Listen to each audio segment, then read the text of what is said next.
চলে এলাম আজকে মাধ্যমিকের ভৌতবিজ্ঞান পরীক্ষা হলো। তো স্ট্যান্ড অন্য জায়গায় আছে, তো স্ট্যান্ড ছাড়াই ভিডিওটা বানাচ্ছি।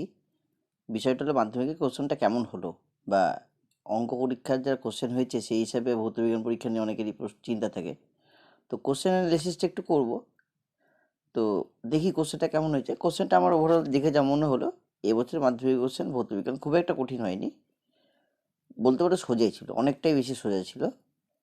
তো এক এক করে প্রত্যেকটা প্রশ্নের কী কী উত্তর হবে সেই উত্তরগুলো দেখা যাক। চলে আসি প্রশ্নের উত্তরে।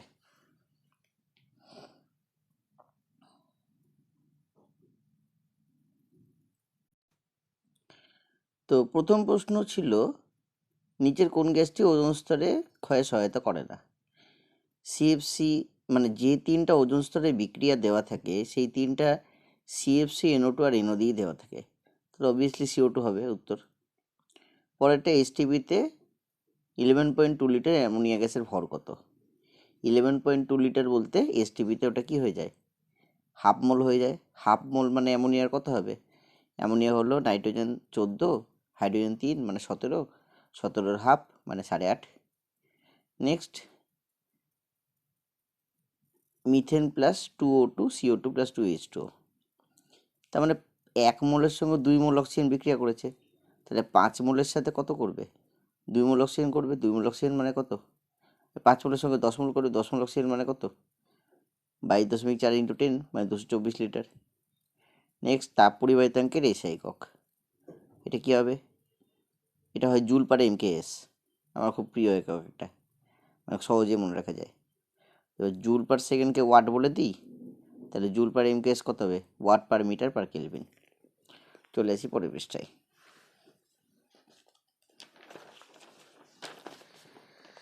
পরের পৃষ্ঠাতে প্রথম কি কোশ্চেন, সুস্থ চোখের দূরবিন্দুর অবস্থান, এটা হবে অসীম। আলোকরশ্মি কাঁচ ফলকে বা স্ল্যাবে উলম্বভাবে আপতিত হলে প্রতিসরণ হয় না, এখানে সরাসরি পাস করে যায়, মানে চ্যুতিকোণ কত? 0 ডিগ্রি। ইলেকট্রনের মোট আধান 6.25 × 10⁻18, 1/1 কুলম্বে, মানে 1 ইলেকট্রনের চার্জ যদি করা হয় 1/1.6 × 10⁻19, সেটা করলে ওটা চলে আসবে। তাপমাত্রা বৃদ্ধিতে রোধ হ্রাস পাবে কার? সিলিকনে, যেহেতু সিলিকন অর্ধপরিবাহী, তো ইলেকট্রন হোল পেয়ার তৈরি হবে, সেই জন্য সিলিকনে কী হবে? রোধ হ্রাস পাবে। বিটা কণার ভর, বিটা কণা নিজে ইলেকট্রন, তো ইলেকট্রনের ভর যদি 5 হয়, মানে M হয়, বিটা কণার ভর হবে Mই হবে। পারমাণবিক সংখ্যা 19 কোন শ্রেণীতে অবস্থান করবে? 2, 8, 8, 1, তাহলে লাস্টে কত? 1। 19 হলো পটাশিয়ামের, তাহলে লাস্টে 1 মানে 1 নম্বর শ্রেণী। অ্যামোনিয়া শুষ্ককরণে ব্যবহৃত হবে ক্যালসিয়াম অক্সাইড, যেহেতু ক্যালসিয়াম অক্সাইড ক্ষারীয় প্রকৃতির মৌল, ক্ষারীয় প্রকৃতির যৌগ, সেই জন্য। নেক্সট, ডুরালুমিনে কোনটি উপস্থিত থাকে না? থাকে কি কি? অ্যালুমিনিয়াম, কপার, ম্যাগনেসিয়াম আর ম্যাঙ্গানিজ। তা থাকে না কোনটা? জিঙ্ক। এটা একটা মনে রাখার জন্য একটু কঠিন কোশ্চেন বলা যেতে পারে। নেক্সট, কপার সালফেটের জলীয় দ্রবণে অতিরিক্ত পরিমাণ অ্যামোনিয়া জলীয় অ্যামোনিয়া যোগ করলে, মানে অ্যামোনিয়াম হাইড্রক্সাইড যোগ করলে কী হবে? এটা একটা দ্রুত যৌগ তৈরি করবে, সেই দ্রুত যৌগের বর্ণ গাঢ় নীল হবে, কিউপ্রি অ্যামোনিয়াম সালফেট। নেক্সট, তড়িৎ পরিবহন ক্ষমতা সর্বাধিক কার? এইটা একটা বুদ্ধির প্রশ্ন ছিল। এবছর খুব একটা বুদ্ধির প্রশ্ন আমি পাইনি, তো একটা বুদ্ধির প্রশ্ন পেয়েছি। চিনির জলীয় দ্রবণ হবেই না, বিশুদ্ধ জলে তড়িৎ পরিবহন থাকে না, কারণ বিশুদ্ধ জল আয়নিত হয়ে যায় না। তরল HCl একটা সমযোজী যৌগ, সেই জন্য তরল হলেও, যেহেতু মানে গলিত অবস্থা, মানে কী হবে, জলে দ্রবীভূত অবস্থায় কী হয়, জলের পোলার মলিকুলের জন্য জল HClকে ভেঙে দেয়, কিন্তু তরল যেহেতু, তাহলে HClটা ভাঙার সুযোগ পাচ্ছে না, ফলে সমযোজী থেকে গেল। তাই উত্তর হবে কি? অ্যাসিটিক অ্যাসিডের জলীয় দ্রবণ, কারণ এটা একমাত্র আয়নিত হয়ে যাচ্ছে এখানটায়। মিথেনের HCH বন্ধনের কোণের মান কত? 109 ডিগ্রি 88 মিনিট। বায়োগ্যাসের মূল উপাদান মিথেন। শ্বাসক্রিয়া যে অংশগ্রহণ করছে, বিশ্ব উষ্ণায়নে অংশগ্রহণ করে, CO2 হবে। তাপন মূল্য বলতে কি বোঝো? এটা পাতি কোশ্চেন, এটা 1 গ্রাম পোড়ালে 50 কিলোজুল তাপ তৈরি হয়। একই উষ্ণতা যাবে সমআয়তন সকল গ্যাসে সমান সংখ্যক অণু থাকে, পরমাণু না, এটা মিথ্যা। আদর্শ গ্যাস ধ্রুবকের SI একক, আর জুল পার মোল পার কেলভিন এককে 8.314। তো এত দূর অবধি কোশ্চেনে কিন্তু খুব একটা জটিল কিছু পাইনি, মোটামুটি ফ্ল্যাট কোশ্চেন হয়েছে এবং ফ্ল্যাট কোশ্চেনের ফ্ল্যাট অ্যান্সার। আচ্ছা, প্রকৃত পোষণ যে পাত্রে রাখা হয় সে পাত্রের উপর নির্ভর করে? একদমই করে না, কারণ প্রকৃত পোষণ মানে কি? তরলের নিজস্ব পোষণ। নিজস্ব পোষণ পাত্রের উপর নির্ভর করবে না, যদিও সংজ্ঞাটা পড়ে উল্টাটাই মনে হয়, কিন্তু ওটা প্রকৃত পোষণ নির্ভর করে না, এটাই হবে। আচ্ছা, বেদ আর ক্ষেত্রে বলে অপরিবর্তিত থাকলে পরিবাহীর তাপীয় রোধ এবং তাপ পরিবাহিতার সম্পর্ক কি? পরিবাহিতা এবং রোধ ব্যাপারটা ঠিক উল্টা কাজ, তাই এটা সম্পর্ক হবে ব্যস্তানুপাতি, মানে তাপ পরিবাহিতা হবে 1/, তাপীয় রোধ। কোন বর্ণের আলোর বিক্ষেপণ সর্বনিম্ন? বেগুনির আলোর বিক্ষেপণ সর্বাধিক হয় রেলের সূত্র অনুযায়ী, কারণ 1/λ4 ফর্মুলা। তাহলে ল্যামডা কার সবচেয়ে বেশি? লালের, তো লালের বিক্ষেপণ কি সর্বনিম্ন হবে। তারপর কি প্রাকৃতিক বর্ণালীর উদাহরণ রংধনু বা রামধনু যাই বলো। এমন এক যন্ত্রের নাম লেখো যেখানে যান্ত্রিক শক্তি তড়িৎ শক্তি যান্ত্রিক শক্তিতে রূপান্তরিত হয়। বৈদ্যুতিক মোটর, যেখানে বিদ্যুৎ পাঠালে গতিশক্তি তৈরি হবে। W=QV, তাহলে 1 কুলম্ব তড়িৎ আধানকে 1 বিভবের মধ্যে দিয়ে গিয়ে গেলে কার্য কত করতে হবে? ফর্মুলা মান বসিয়ে দাও, 1 × 1 মানে 1 জুল। এটা খুব সহজ এবং খুব পাতি একটা সংজ্ঞা। আচ্ছা, ধনাত্মক আধানযুক্ত আলফা 2 একক আধান থাকে। পারমাণবিক চুল্লিতে কোন ধরনের নিউক্লিয় বিক্রিয়ার সাহায্যে শক্তি উৎপাদিত হয়? উত্তর হলো নিউক্লিয় বিভাজন, যেটা ইউরেনিয়ামে করা হয়। সবচেয়ে তীব্র তড়িৎ-ঋণাত্মক মৌল যেটা, সেটা হলো F। রেড হেমাটাইটে উৎপন্ন হয় ফেরাস। রেড হেমাটাইট থেকে উৎপন্ন হয়। যে মৌলের অ্যানায়ন লোহার মরিচা পোড়াকে ত্বরান্বিত করে, আর এটার সঙ্গে নিচের যেটা আছে শতকরা পরিমাণ পিতলে কার বেশি থাকে? এই দুটো একটু কনফিউশন হবে, তো লাস্টেরটা করে দিই যদি আমরা কপার, তার উপরেটা কী হবে? ক্লোরিন হবে। এবং ক্লোরিন যেহেতু তো কী বলে জারক একটা মৌল, সেই জন্য ক্লোরিন হবে এখানটায়। সমযোজী যৌগ পটাশিয়াম ক্লোরাইড KCl তড়িৎযোজী, কারণ 1 আর 7 কম্বিনেশন। সোডিয়াম ব্রোমাইড সেম তড়িৎযোজী, 1 আর 7 কম্বিনেশন। কার্বন টেট্রাক্লোরাইড, কার্বনের সঙ্গে 4টা ক্লোরিন যুক্ত হচ্ছে, কার্বন 4 যেহেতু শেষ কক্ষপথে, তাই এটা সমযোজী যৌগ তৈরি করতেই হবে। নেক্সট, গোল্ড প্লেটিংয়ের জন্য পটাশিয়াম অটোসায়ানাইড ব্যবহার করা হয়। তড়িৎ বিশ্লেষণে জলীয় দ্রবণ কিসের মাধ্যমে তড়িৎ করে? আয়নের মাধ্যমে, ক্যাটায়ন এবং অ্যানায়নের মাধ্যমে। তারপর পরিবর্তী প্রবাহ তড়িৎ বিশ্লেষণে ব্যবহার করা হয় না কেন? পরিবর্তী প্রবাহ ব্যবহার করলে আয়ন কনফিউজ হয়ে যাবে, কোথায় যাবে? ক্যাথোডে যাবে না অ্যানোডে যাবে?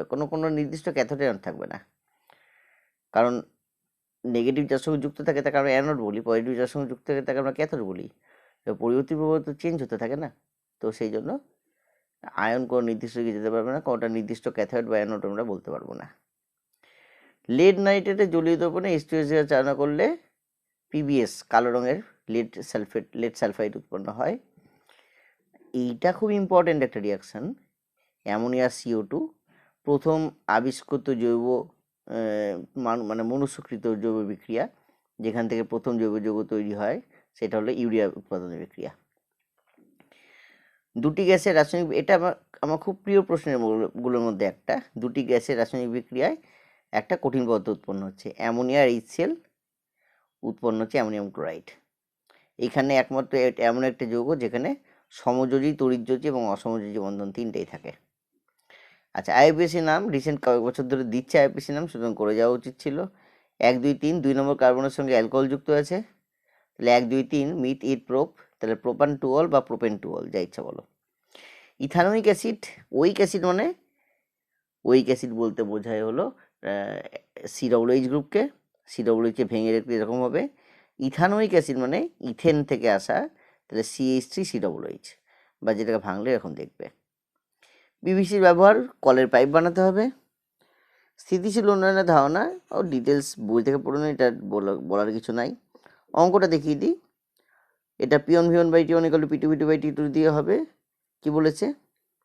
চাপ আয়তন দুটাকেই দ্বিগুণ করা হলো, তাপমাত্রা করতে হবে।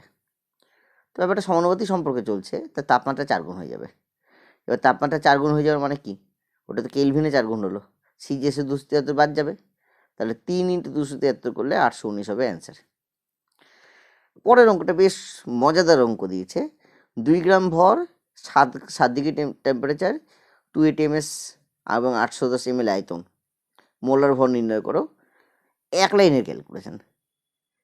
পি হলো 2, ভি হলো 820 ml বলেছে, তাহলে 820/1000 equal to small m by capital m, বা অনেকে ডাব্লিউ বলে, তাহলে 2/M। নেক্সট আর এর মান 82/1000 ইন্টু টি এর মান কত, 273 + 7, তাহলে 280। এবার দেখো মজার বিষয়, এখানে যদি ক্যালকুলেশনটাকে একটু ভালো করে দেখাই, 82/1000 বোথ সাইড থেকে কেটে যাবে, 280 থেকে 0টাকে নিয়ে নাও, তাহলে 820/1000 বোথ সাইড থেকে কেটে যাবে।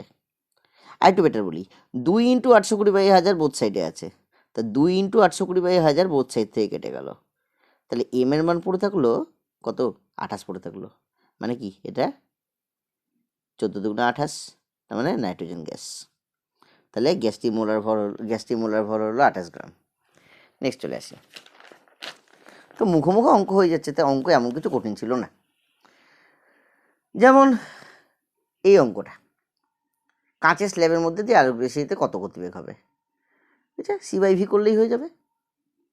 C/V = মিউ, তার মানে কি 2/3 ইন্টু আলোর গতিবেগ, মানে 2 × 10⁸ মিটার/সেকেন্ড। সিম্পল অঙ্ক। এটা আরও সোজা অঙ্ক। উত্তল লেন্স 10 গুণ বিবর্ধিত প্রতিবিম্ব তৈরি করেছে, তাহলে বস্তুটির দৈর্ঘ্য কত হবে, বস্তুর দৈর্ঘ্য 5 হলে প্রতিবিম্ব দৈর্ঘ্য কত হবে, 5 × 10 = 50 সেন্টিমিটার। 5 ওহম রোধের একটা তারের দৈর্ঘ্য 10-20% বাড়ানো হলো, বৃদ্ধির পরে ওই তারের আয়তন স্থির থাকলে প্রস্থচ্ছেদ সমান থাকলে নতুন রোধ কত হবে। এটা একটু করে দেখতে হয়, মুখে করা যায়। R2/R1 কত হবে, L2/L1 into A1/A2 into R1। এই ক্যালকুলেশনটা একটু ভালো করে দেখাই। এবার L × A = 6L/5 × A, 20% বাড়ছে মানে কি, L/5 পরিমাণ বাড়ছে, তাহলে 6L/5 × A, তাহলে A2-র মান 5/6 × A, মানে কি এরিয়া 5/6 হবে, L2টা 6/5 হবে। তাহলে R2/R1 কত হবে, L2/L1 into A1/A2 into R1। তো দুটাই 6/5 × 6/5, তাহলে 6 × 6 = 36, নিচে 5 ইন্টু 2 করে দাও, 72/10 মানে 7.2 ওহম। তাহলে উত্তর হবে কত, 7.2 ওহম। তরল হাইড্রোজেন ক্লোরাইড সমযোজী, এই যে আগের একটা প্রশ্ন ছিল না, যে এমসিকিউতে একটা কোশ্চেন ছিল, সেই কোশ্চেন উত্তর এখান থেকে চলে আসছে। এই তরল হাইড্রোজেন ক্লোরাইড তড়িৎ পরিবহন ক্ষমতা সর্বাধিক, এটা হবে কি হবে না, না হবে না, কারণ এখানে বলে দেওয়া আছে উত্তর, প্রশ্নপত্রের মধ্যেই উত্তর দেওয়া আছে যে তরল হাইড্রোজেন ক্লোরাইড সমযোজী এবং তড়িৎ পরিবহনে সেজন্য সক্ষম নয়। কিন্তু গলিত সোডিয়াম ক্লোরাইড NaCl কোনো অণুই থাকে না, Na+Cl- ভেঙে থাকে, সেই জন্য এটা তড়িৎ পরিবহনে সক্ষম। হয়ে গেল ব্যাখ্যা। উপযুক্ত আয়নীয় যৌগের সাহায্যে বুঝিত আয়নগুলি অষ্টক নীতি মেনে চলে না। লিথিয়াম হাইড্রাইড Li+H- হওয়াতে হাইড্রোজেনটা হিলিয়ামের মতো স্ট্রাকচার পায়, হিলিয়াম-2 হয় লাস্টে, তাহলে অষ্টক নীতি মেনে চলছে না। কঠিন আর তরল সমযোজী যৌগের উদাহরণ দাও। প্রচুর হয়, প্রচুর, যে কোনো অর্গানিক কঠিন ম্যাটেরিয়াল, যেমন গ্লুকোজ, প্রোটিন, ফ্যাট, এগুলো সব কঠিন। আর তরল সমযোজী এটাও প্রচুর হয়, কিন্তু জল সবচেয়ে সিম্পল এক্সাম্পল। আমি কঠিনে সিলিকন রেখেছি, একই ব্যাপার। সিলিকনের একটা বার যদি নিই, সেটা সিলিকন তো যৌগ হলো না, যৌগ যদি ধরতে হয় তাহলে আমি ধরবো, প্রোটিন ধরবো, বা সবচেয়ে সহজ গ্লুকোজ ধরো, গ্লুকোজও হবে। তো এগুলো সবই সমযোজী যৌগ। অর্গানিক যে কোনো মেটেরিয়াল নিলেই হবে। কিপ যন্ত্রের সাহায্যে H2S গ্যাস উৎপন্ন হয়, প্রস্তুতির নীতি বই থেকে দেখে নিও।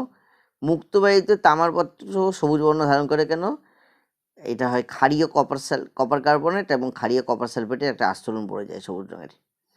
পিতল এবং তামার পাত্রে দীর্ঘ সময় ধরে দই ও টক ফলের স্বাদ রাখা হয় না, টক স্বাদের ফল রাখা হয় না কেন, দুটি কারণ। একটা তো বিষক্রিয়া, আর একটা হলো যে লবণগুলো তৈরি হবে, কারণ টক ফল বা দই, সেখান থেকে কি জৈব অ্যাসিড তৈরি হয়, জৈব অ্যাসিডের সঙ্গে বিক্রিয়া করছে তামা, এবং খুব সহজে বিক্রিয়া হয় না, কিন্তু তামা হাইড্রোজেনের নিচে আছে, তা অনেক লেটে বিক্রিয়া হয়। তো অনেক লেটে বিক্রিয়া হওয়ার জন্য অনেক দিন রাখলে তখনই বিক্রিয়াটা সম্পন্ন হবে এবং সেখানে বিষক্রিয়া দেখা যাবে। এটাকে মজাদার কোশ্চেন।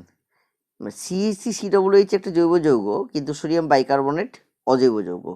একটি করে কারণ ব্যাখ্যা করো, উভয় ক্ষেত্রে একটি করে কারণ ব্যাখ্যা করো। সবচেয়ে প্রথম বক্তব্য যেটা হলো অ্যাসিটিক অ্যাসিড অ্যাসিটিক অ্যাসিডের মধ্যে কার্বনের ক্যাটিনেশন ধর্ম আছে, মানে কার্বন কার্বন বন্ড আসছে, আর বাকিগুলো আমি একটু আগে দেখালাম বন্ধনে। আর সোডিয়াম বাইকার্বনেট যেটা তৈরি হচ্ছে কোথা থেকে, এটা তৈরি হচ্ছে সোডিয়াম হাইড্রক্সাইড থেকে।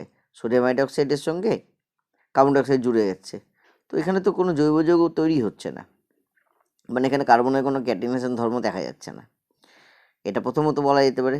দ্বিতীয়, সোডিয়াম বাইকার্বনেটকে একটু তাপ দিলেই বিক্রিয়াতে ভেঙে গিয়ে ওটা ক্ষারে এবং NaOH আর CO2-তে পরিণত হবে, কিন্তু অ্যাসিডিক অ্যাসিডকে এরকম ভেঙে দেওয়া যায় না। অ্যাসিডিক অ্যাসিড জৈব বিক্রিয়াগুলো করে। আচ্ছা, ইথিলিনের গঠনের সাহায্যে অসম্পৃক্ত হাইড্রোকার্বন, এটা হলো ইথিলিনের গঠন, CH2 ডবল বন্ড CH2।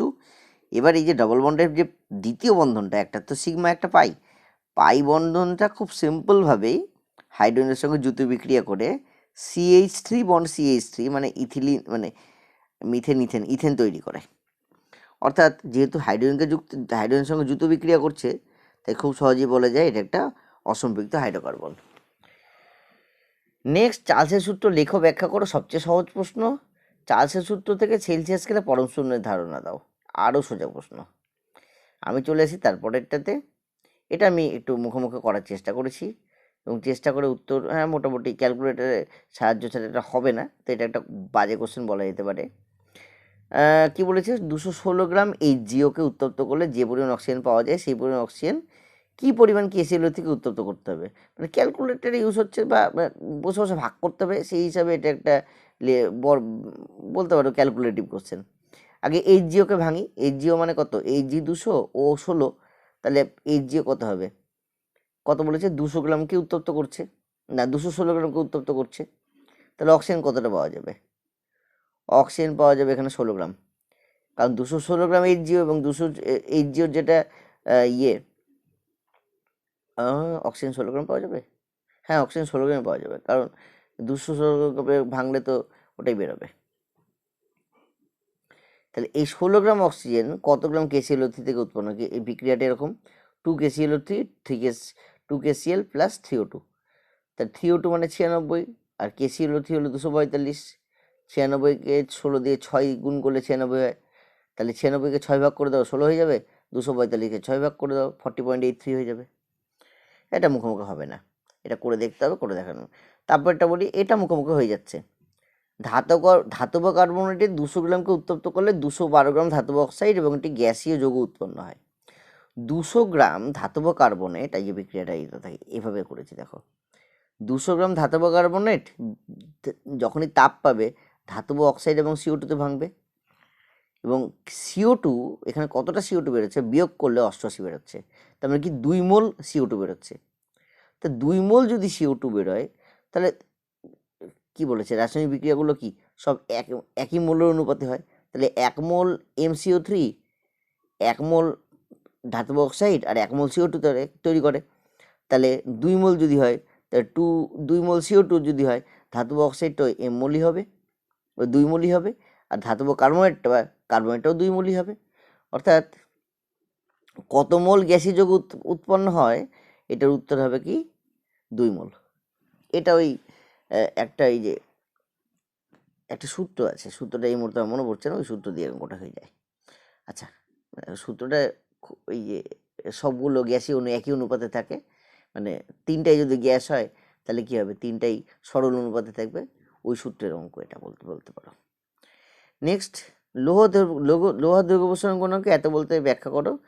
তাপ প্রয়োগে তরল আয়তন প্রসারণের একটি উদাহরণ দাও। আচ্ছা, 1 ডিগ্রি উষ্ণতা বাড়াতে লোহার 1 মিটারের দৈর্ঘ্য 12 × 10⁻⁶ মিটার বৃদ্ধি পায়। সিম্পল এটা।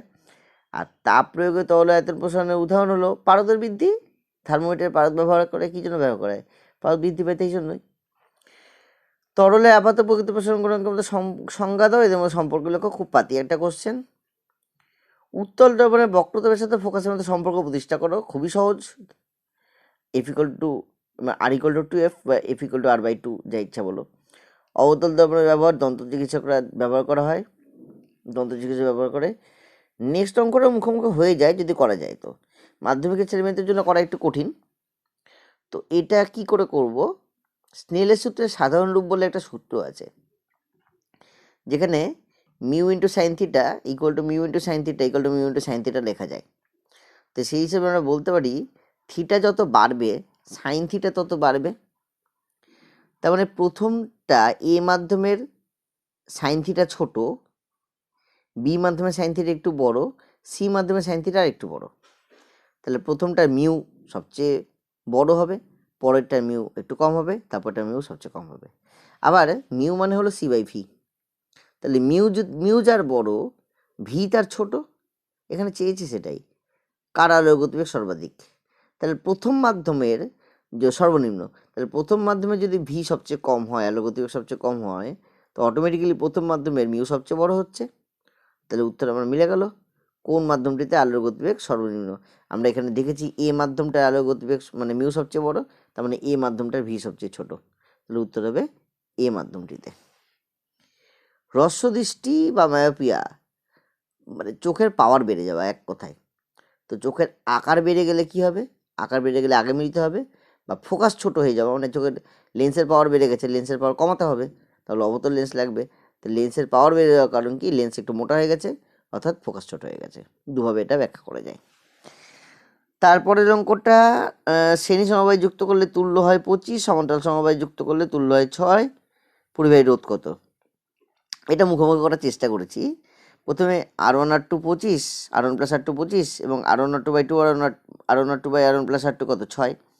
তাহলে R1 R2 মান কত হবে? 6 25 150, তাহলে 25 পেলাম, 150 পেলাম। এবার একটা ছোটোবেলার 7-এর সূত্র আছে, a minus b whole square equal to a plus b whole square minus 4b। তাহলে a minus b whole square মানে কত? 25 স্কোয়ার মাইনাস 4 ইন্টু 150, তাহলে 625 মাইনাস 600 মানে কত হচ্ছে? 25। রুট করে দাও, তাহলে R1 মাইনাস R2 কত? 5। যোগ করে 25 বিয়োগ করে 5, তাহলে মুখোমুখি অপনয়ন, তাহলে অপনয়ন করে দিলে 2R1 এর মান হচ্ছে কত? 30। তাহলে R1 এর মান কত হবে? R1 এর মান 15। R1 15 মানে R2 কত? R2 হবে 10। তাহলে 15 আর 10 তারা যে 6 বানাচ্ছে তার প্রমাণ এটা হয়ে গেল, সিম্পল। নেক্সট অঙ্কটা আরও সহজ। প্রতি বিওটি শক্তির খরচ 5 টাকা, 10টি 50 ওয়াটের বাল্ব, তাহলে 10 ইন্টু 50 প্রতিদিন 10 ঘন্টা ইন্টু 10 30 দিন ইন্টু 30 22,000 ইন্টু 5, তাহলে 1000-এ 3টা শূন্য কেটে গেল, 3 5-এ 15, 5 15 75, 75 ইন্টু 10 750, অর্থাৎ 750 টাকা বিল আসবে। নেক্সট,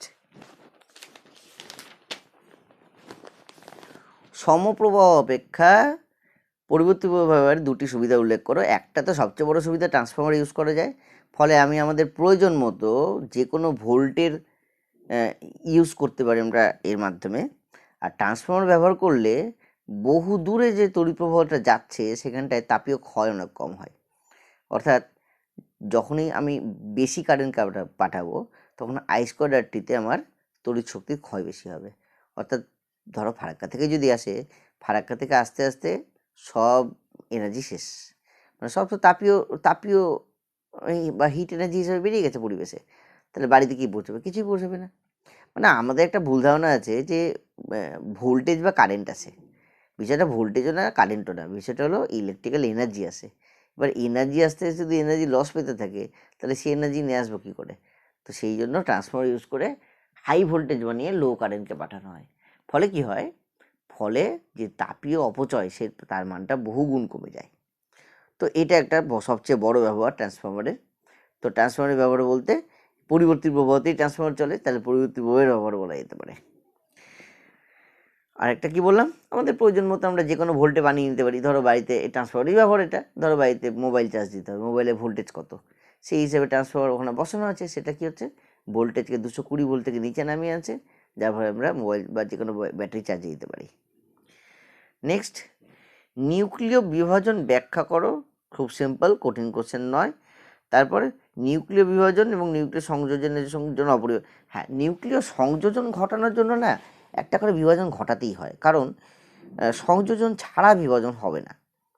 উল্টা বললাম, বিভাজন ছাড়া সংযোজন হবে না, কারণ এখানে যে সংযোজনটা হচ্ছে যেখানে প্রোটনগুলোকে কাছাকাছি এনে পরস্পর যুক্ত করে হিলিয়াম তৈরি করতে হবে।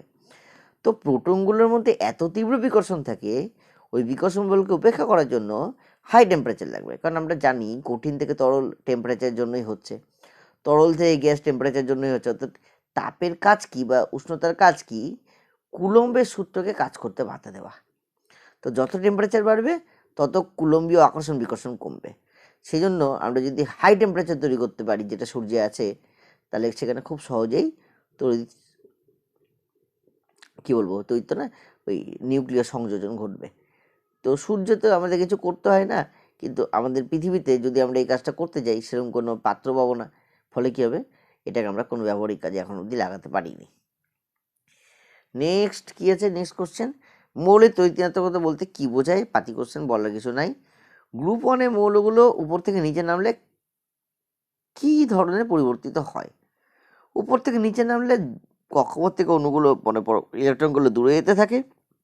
ফলে কী হবে? ধাতব ধর্ম বাড়তে থাকে। ধাতব ধর্ম বাড়ছে মানে তড়িৎ ঋণাত্মকতা কমছে। ঠিক আছে? তো সিম্পল এইভাবে ব্যাখ্যা করা যেতে পারে।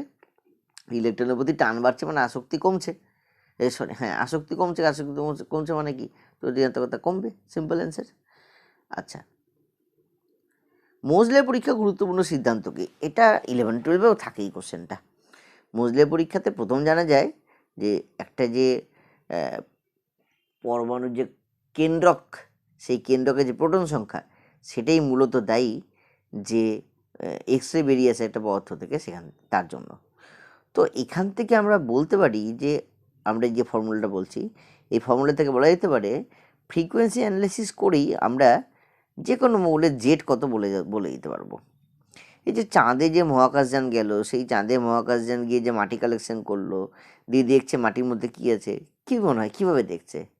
আসলে কিছুই না, ওখানটায় যে কী বলবো, ওখানটায় যে ধাতু মানে মাটিটা কালেকশন করলো, ওখানে স্পেকট্রাম এক্স স্পেকট্রাম অ্যানালিসিস করতে হবে, এবং সেই এক্স স্পেকট্রাম অ্যানালিসিসে নির্দিষ্ট ধাতু নির্দিষ্ট জায়গায় পাওয়া যাবে। তো এখান থেকে আমরা ধাতুকে চিনতে পারি বা যে কোনো মৌলকে চিনতে পারি এক্স স্পেকট্রামের সাহায্যে। নেক্সট, পর্যায় সারণীর ক্ষেত্রে এই সিদ্ধান্তের গুরুত্ব কী? হ্যাঁ, আধুনিক পর্যায় সারণী এটার জন্যই তৈরি হয়েছিল, নাহলে আধুনিক পর্যায় সারণী আসতোই না। মেন্ডেলিয়েভ পর্যায় সারণীতে অনেক ভুল ছিল, সেই ভুল ত্রুটি সংশোধন করে আধুনিক পর্যায় সারণী মোজলের সূত্রের মাধ্যমে এসছে। অ্যালুমিনিয়াম নিষ্কাশনের যে গলিত মিশ্রণ তড়িৎ বিশ্লেষণ করা হয়, তাতে বিশুদ্ধ অ্যালুমিনিয়াম ছাড়া কী কী থাকে? ক্রায়োলাইটের ফ্লুরোস্পার বাচ্চা জানে।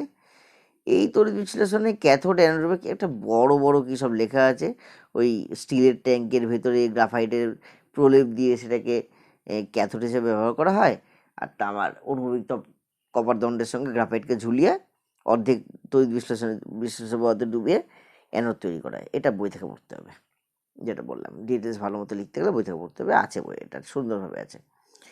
আচ্ছা, অ্যামোনিয়া বায়ুর অক্সিজেন দ্বারা জারণ ঘটিয়ে কীভাবে NO2 তৈরি করা হয়? খুবই সহজ বিক্রিয়া, এটা বলার কিছু নাই, বই আছে। নেক্সট চলে আসি, অ্যাসিটিলিনের সঙ্গে হাইড্রোজেনের যুক্ত বিক্রিয়া সমীকরণ লেখো এবং বিক্রিয়ার যে কোনো দুটি শর্ত। বিক্রিয়াতেও তো হাইড্রোজেনের সঙ্গে অ্যাসিটিলিন প্রথমে ইথিলিন করবে, ইথিলিনের পর সেটা কী হবে? ওটা ইথেনে পরিণত হবে। তো দেখে নাও। আর অনুঘটক, নিকেল অনুঘটক এবং 250 থেকে 200 থেকে 300 ডিগ্রি সেন্টিগ্রেড, তাহলে দুটো শর্ত আমরা পেয়ে গেলাম, অনুঘটকটা পেয়ে গেলাম এবং উষ্ণতাটাও পেয়ে গেলাম। অনুঘটক ছাড়াও আরও বেশি উষ্ণতায় হবে কাজটা। অ্যাসিটিক অ্যাসিডের সঙ্গে সোডিয়াম বাইকার্বনেটের বিক্রিয়ায় সমিত সমীকরণ সহ লেখো। সোডিয়াম অ্যাসিডেট, CO2 আর H2O। এবারে বলি, এর আগে যে কোশ্চেনটা ছিল, যে কত গেল কোশ্চেনটা,